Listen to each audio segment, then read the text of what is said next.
The holographic display flickered once, then stabilized into a wall of crimson warnings. 17 navigation AIs. 17 identical refusals. 17 variations of the same impossible message. Captain Alara Voss of the Interstellar Navigation Authority stared at the readings, her four-fingered hands pressed flat against the observation table. Around her, the combined intelligence of 3 galactic species stood in stunned silence. The Kelvin's compound eyes blinked in asynchronous rhythm. The Dravidians' crystalline growths pulsed with agitated light, and the humans, the youngest species in the room, simply waited. Again, Voss whispered. The Kelvin technician, a creature named Threll, whose carapace bore the scars of 40 years of navigation science, reran the simulation. His mandibles clicked in distress before the results even appeared. Same. All same. No variance. The display populated with data streams from every major navigation AI in known space.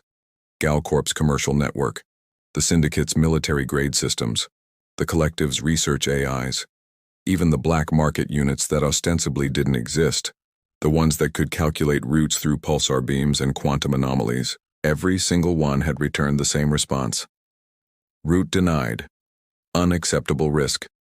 No safe solution exists. Voss turned to face the room.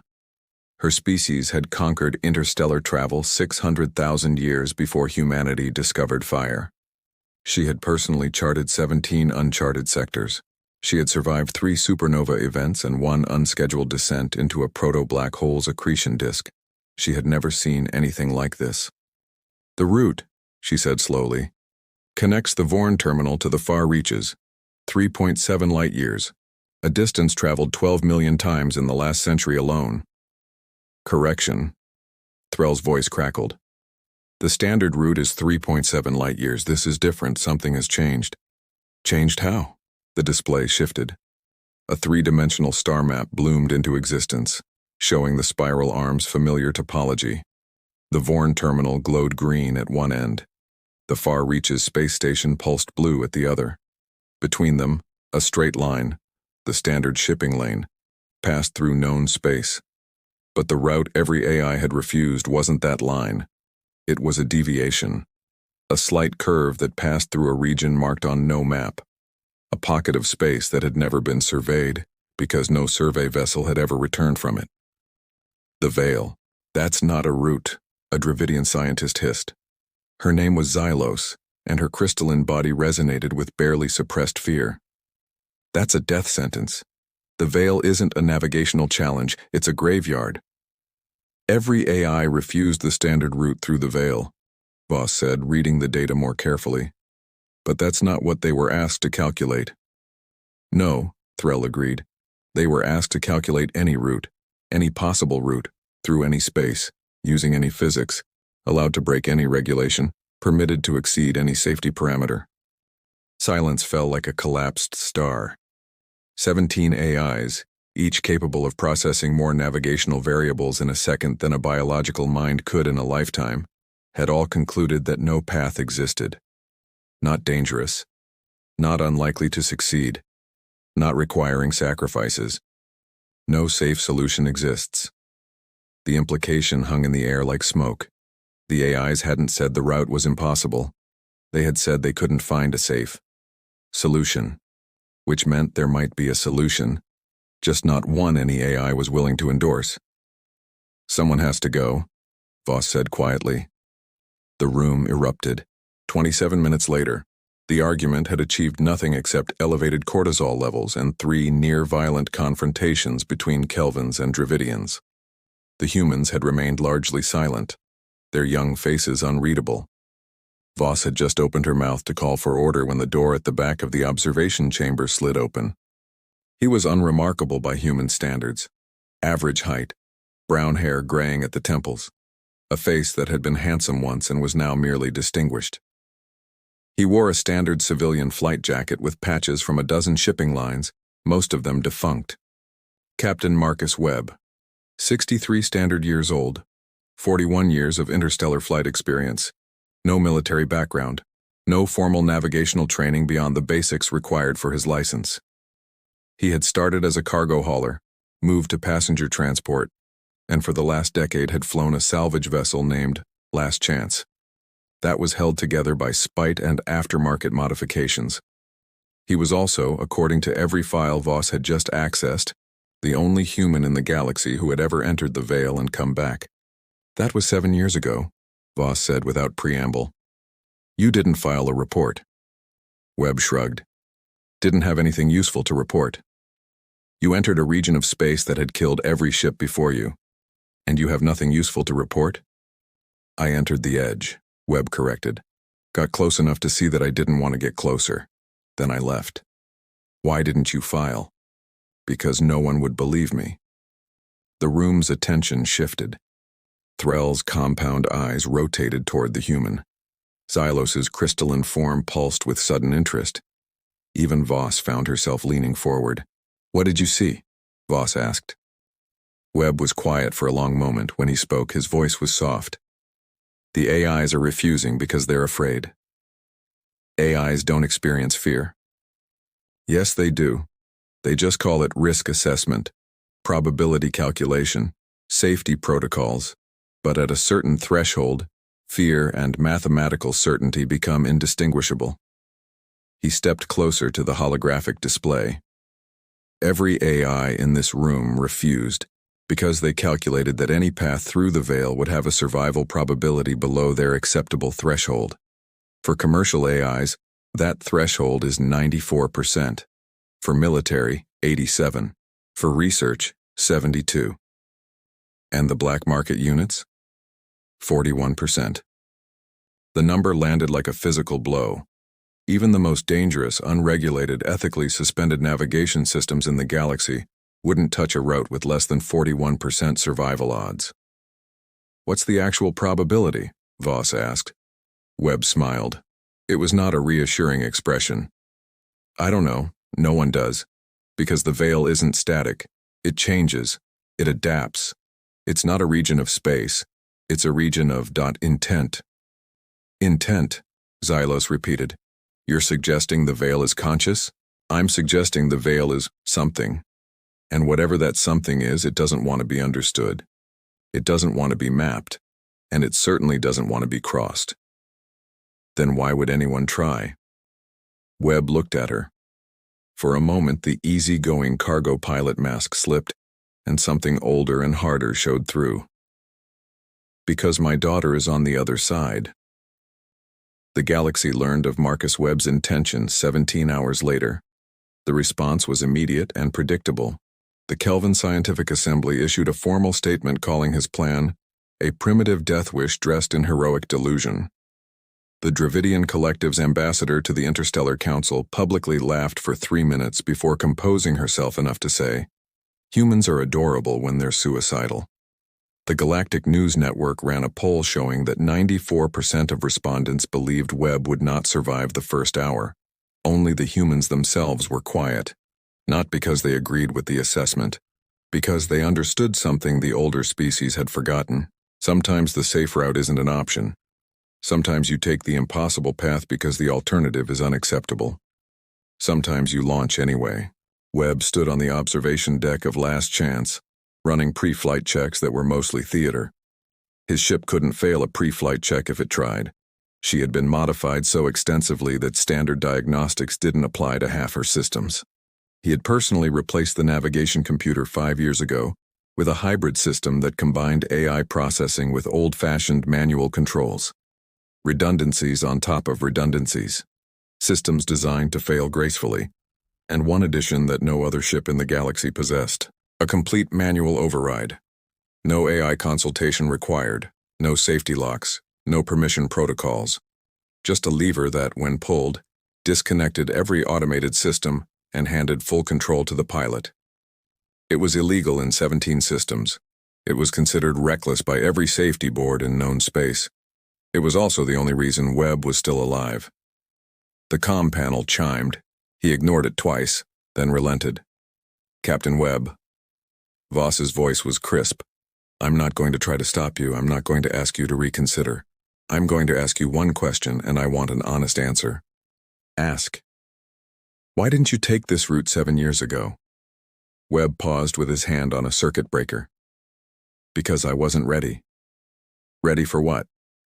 To understand what the AIs can't. He closed the channel before she could ask more. The launch window opened at 0347 ship time. Webb settled into the pilot's chair, a battered leather relic he had salvaged from a wrecked freighter 20 years ago.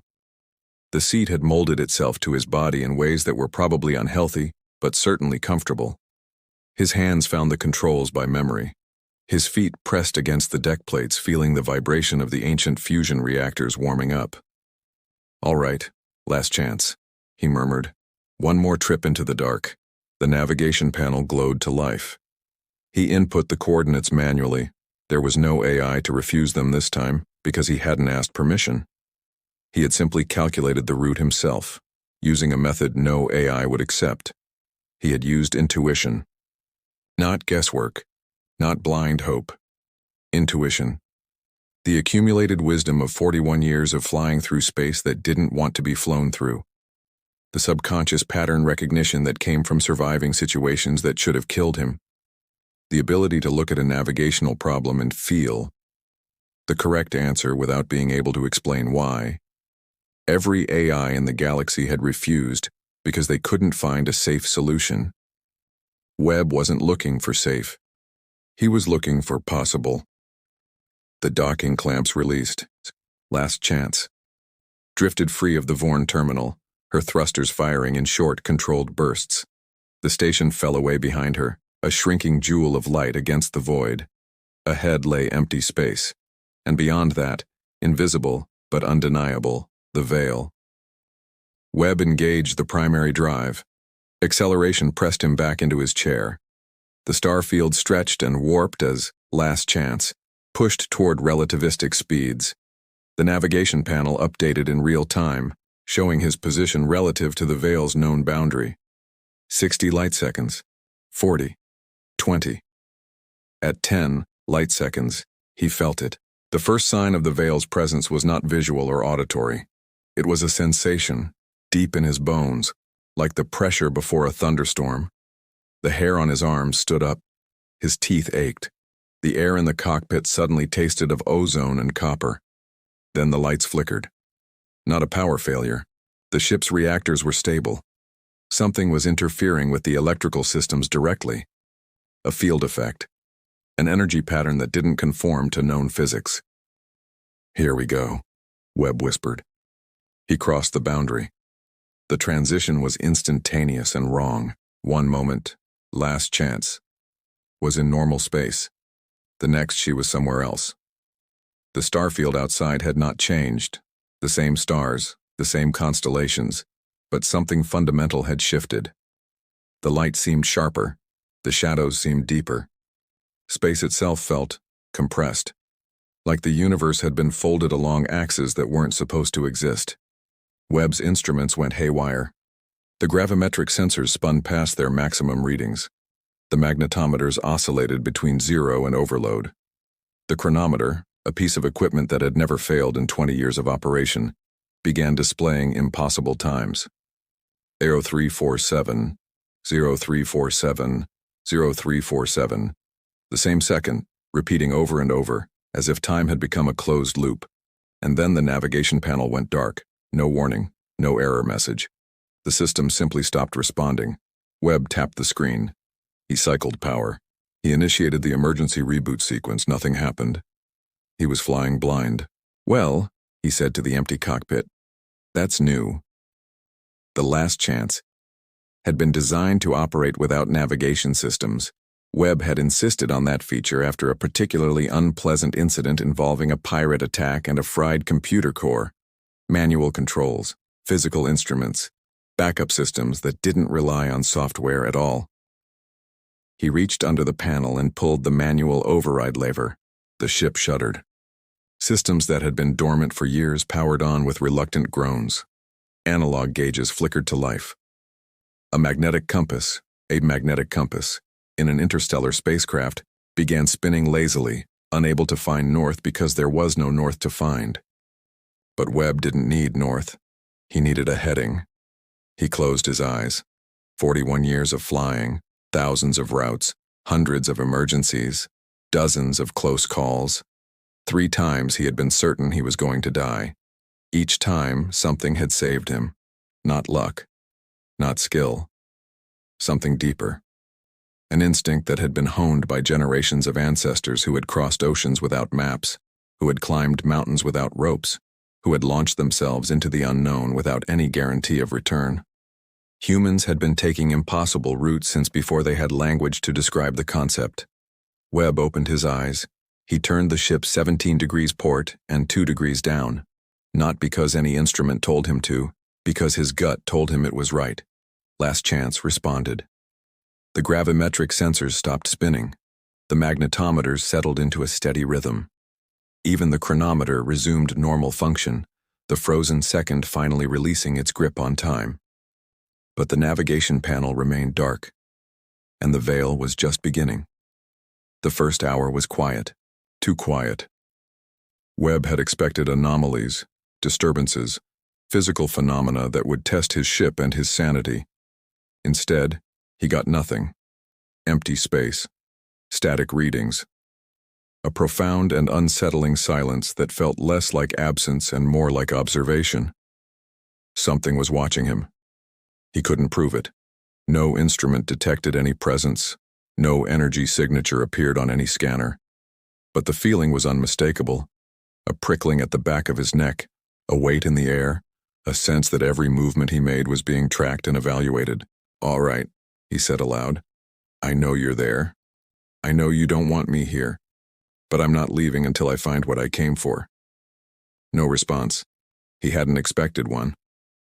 The ship's intercom crackled. Webb frowned. The intercom was powered down. He hadn't touched it since leaving the terminal, but sound was coming through, faint and distorted, like a radio station broadcasting from very far away. It was a voice, a human voice.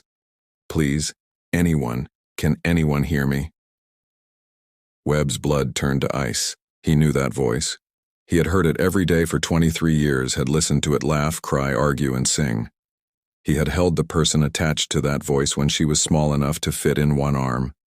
He had taught her to ride a bicycle, to fly a shuttle, to navigate by the stars. His daughter, Maya. "Please, I don't know how long the systems will last. The navigation computer died an hour ago.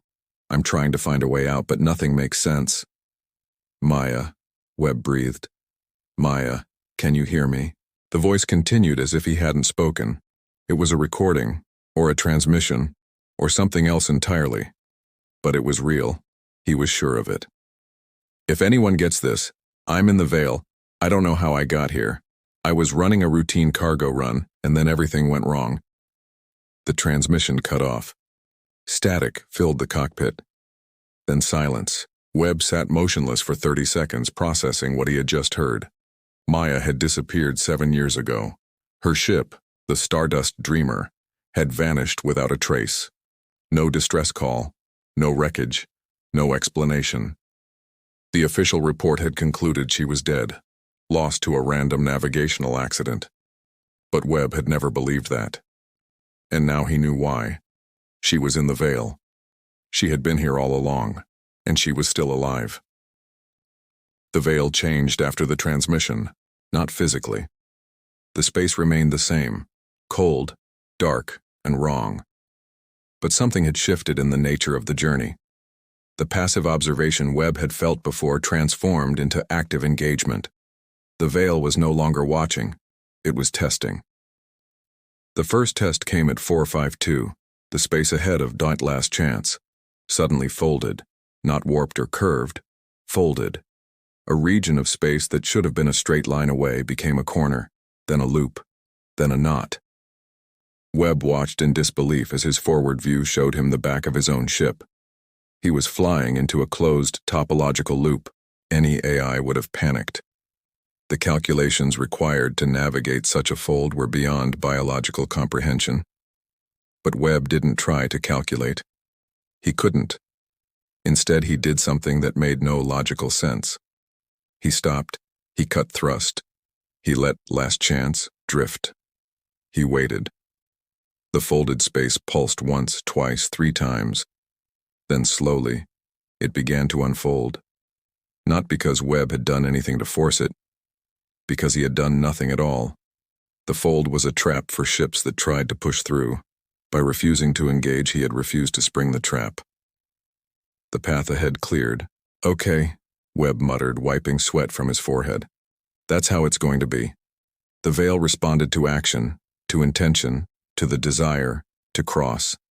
The harder you tried to force your way through, the more obstacles it created. But if you relaxed, if you accepted, if you moved with the space instead of against it, maybe, just maybe, you could slip through. Webb had spent 41 years learning to read the subtle language of space, the way a gravitational well felt, the way a radiation field sounded on the sensors, the way a safe route felt in his bones.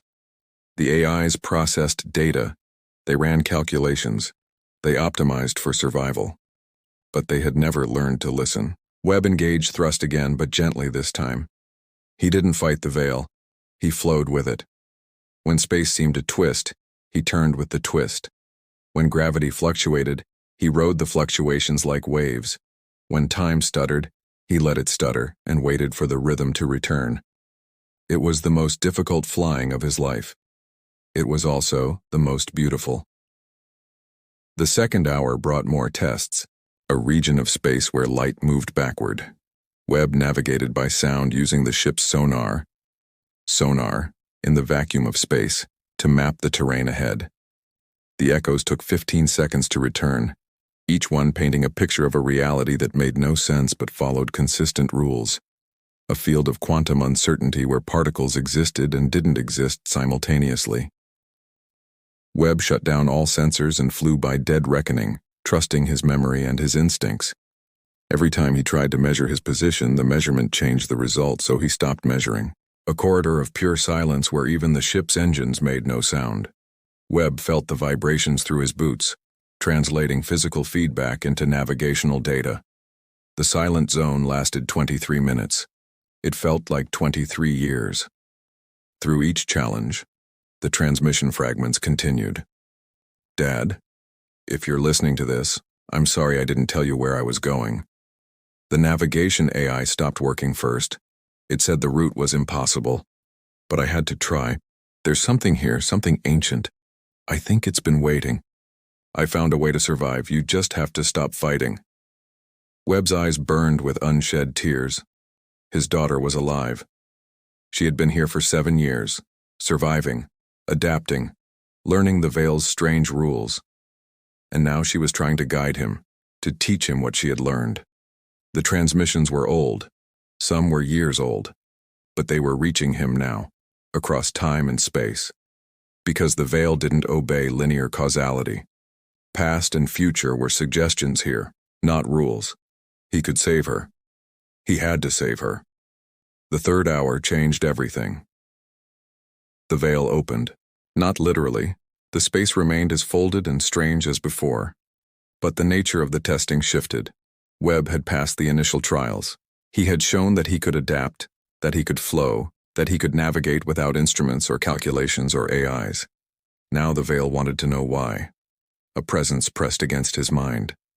Not hostile, not even invasive. Curious.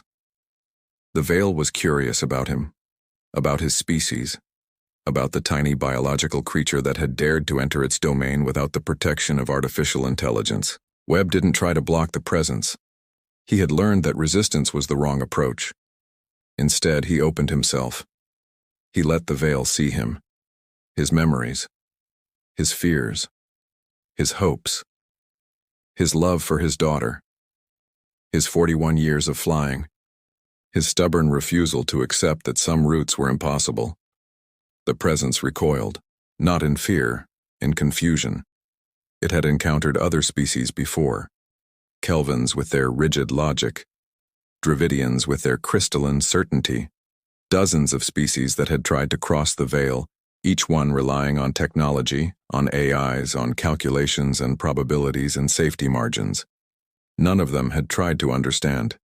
The Veil had been waiting for something it couldn't predict, something that didn't follow rules, something that would cross not because the math worked, but because the heart demanded it.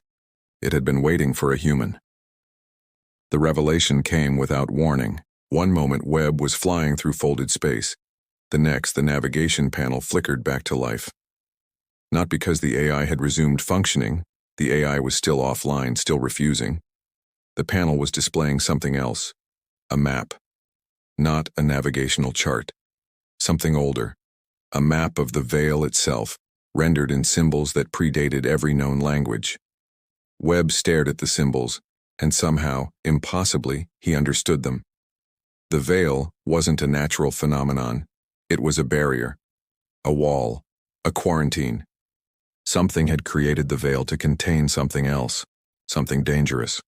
Something that had threatened the galaxy so profoundly that an ancient species, a species so advanced that their technology looked like physics, had chosen to wall off an entire region of space rather than let it escape. But the barrier was old, millions of years old, and it was failing. The anomalies Webb had encountered, the folded space, the reversed light, the quantum uncertainty, were symptoms of decay. The veil was breaking down, and when it finally collapsed, whatever was trapped inside would be released. The AIs had refused the route because they had detected the decay.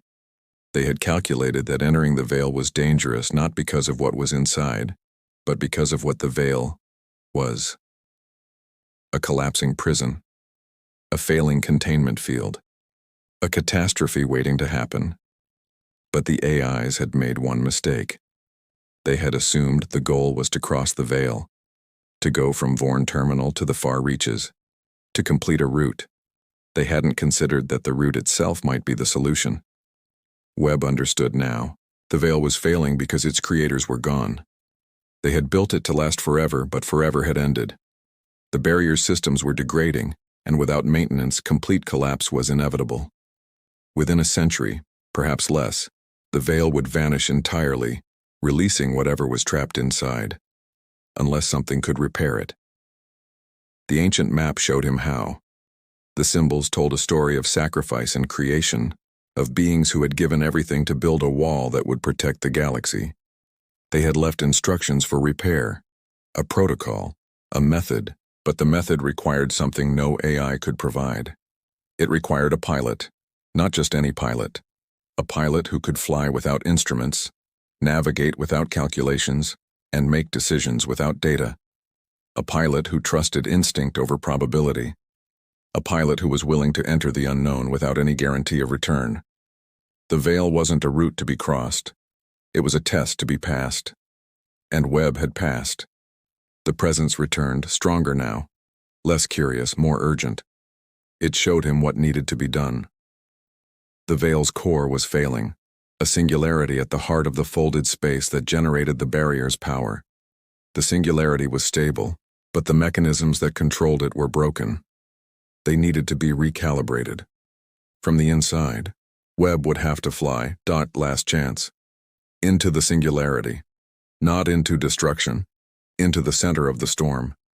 He would have to navigate through layers of folded space, past regions where physics didn't apply, through corridors that existed in multiple dimensions simultaneously. If he succeeded, he would reach the control mechanism. He would repair it. The veil would stabilize, maybe for another 1,000,000 years. If he failed, he would die. And so would everyone else eventually, when the veil collapsed. The transmission fragments became clearer as Webb approached the singularity. "Dad, I know you're coming. I can feel it." "The veil showed me what's inside, what's trapped. You can't fight it. You have to help it. I'll be waiting for you." At the center. Maya was in the singularity. She had been there for 7 years, kept alive by the same ancient technology that powered the veil. She wasn't trapped. She was preserved. The veil had recognized something in her, the same something it now recognized in Webb. The human ability to adapt, to survive, to find a way where no way existed. Webb engaged the thrusters and plunged into the heart of the veil. The final approach was unlike anything he had ever experienced. Space became color. Time became sound. Dimensions multiplied and divided and recombined. Webb's senses overloaded. then adapted, then overloaded again. He flew by feel alone, trusting his hands on the controls, his feet on the deck plates, his heart in his chest. The last chance. Screamed around him. Alarms blared and died. Systems failed and restarted. The hull temperature spiked and dropped and spiked again. But the ship held. She had been built for this, decades before Webb knew why. Every modification, every repair, every illegal override had been preparing her for this moment. The presence guided him, not with words or symbols, but with intent. A gentle pressure that turned him left, then right, then through a corridor that existed for exactly 1 second before collapsing behind him. And then, suddenly, he was through. The Singularity's core was beautiful. A sphere of pure light suspended in a chamber that defied geometry. Around it, ancient mechanisms rotated in impossible patterns, their movements synchronized to rhythms older than stars. And at the center of it all, floating in the light, was a figure. Maya. She looked older than 26. Her hair had gone white. Her skin was pale. But her eyes were open, and they were smiling. "Dad?" she said. "You made it." Webb felt tears streaming down his face. He wanted to run to her, to hold her, to never let go. But the ship was still in the Singularity, and the mechanisms were still failing. "No time," Maya said, reading his expression. "I'll explain everything later. Right now you need to fly." She pointed to the control mechanism. Webb saw it now, a series of crystals arranged in a pattern that had shifted out of alignment. The repair protocol was simple. Fly through the crystals in the correct order, not with thrusters, with intent. The ship would follow his will, not his controls. "One chance," Maya said. "If you get the order wrong, the Singularity collapses." "How do I know the right order?" Maya smiled. It was the same smile she had worn as a child, when she had figured out a puzzle that had stumped everyone else. "You listen," she said. Webb closed his eyes. He listened. Not with his ears. With everything else. With the accumulated wisdom of 41 years of impossible flights. With the instinct that had kept him alive when the AIs had given up. With the love he felt for his daughter, burning brighter than any star. The crystals sang. Each one emitted a frequency, a tone, a note in an ancient melody. Webb heard the song and he understood the order. Not because he calculated it, because he felt it. Because the song was beautiful, and beauty had its own logic. He opened his eyes. He turned the ship toward the first crystal. Last chance. Moved. Through the first crystal. The second. The third. Each passage corrected a misalignment, stabilized a mechanism, strengthened the barrier. The song grew louder, more harmonious, more complete. The fourth crystal. The fifth. The sixth. The present surged with approval. The veil was healing. The ancient barrier was restoring itself. The galaxy was safe. The seventh crystal. Webb flew through it, and the song resolved into a single perfect chord. The mechanisms locked into place. The Singularity stabilized. The light in the chamber brightened, then softened, then settled into a gentle glow. Maya drifted toward the ship. Webb opened the airlock and pulled her inside. She was light, too light. But she was alive. She was warm. She was home. "You did it," she whispered. "We did it," he corrected. Behind them, the Singularity pulsed once, twice, 3 times.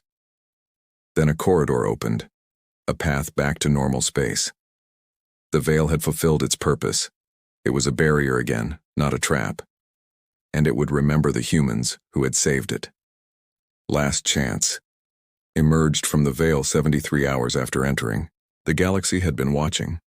Every sensor in every system had tracked the impossible energy signature of a ship navigating through folded space.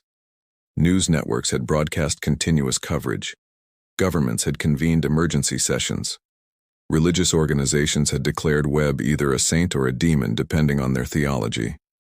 When the battered salvage vessel drifted into normal space, still smoking, still sparking, still flying, The collective reaction of 3 galactic species was silence. Then a Kelvin technician named Threll said something that was broadcast across known space. They came back.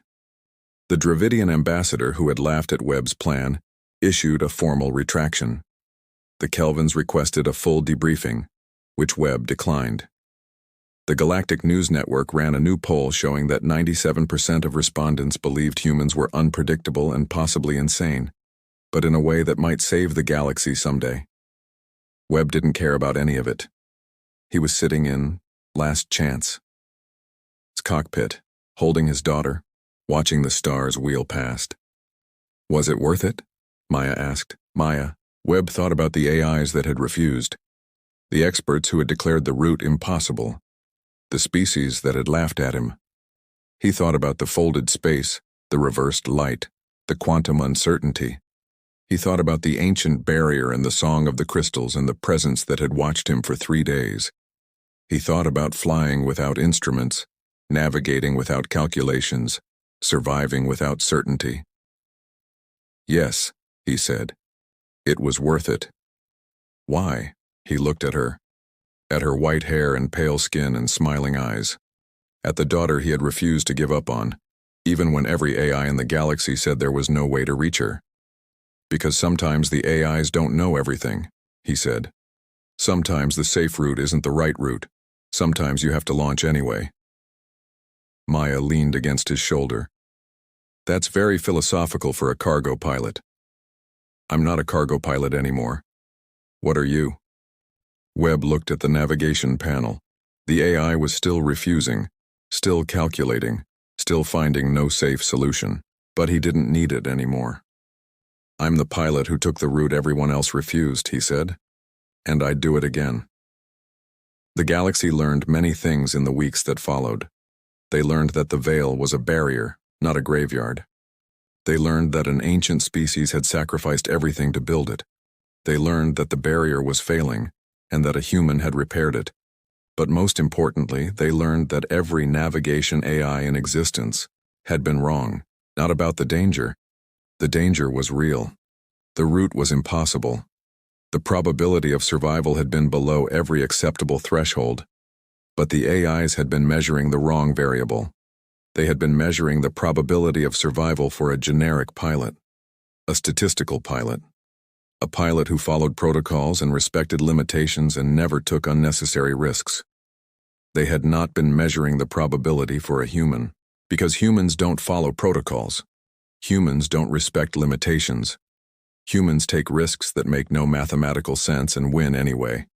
Humans fly into the dark without instruments and find their way by listening to songs that haven't been sung for millions of years. Humans launch when every AI refuses. And sometimes that makes all the difference.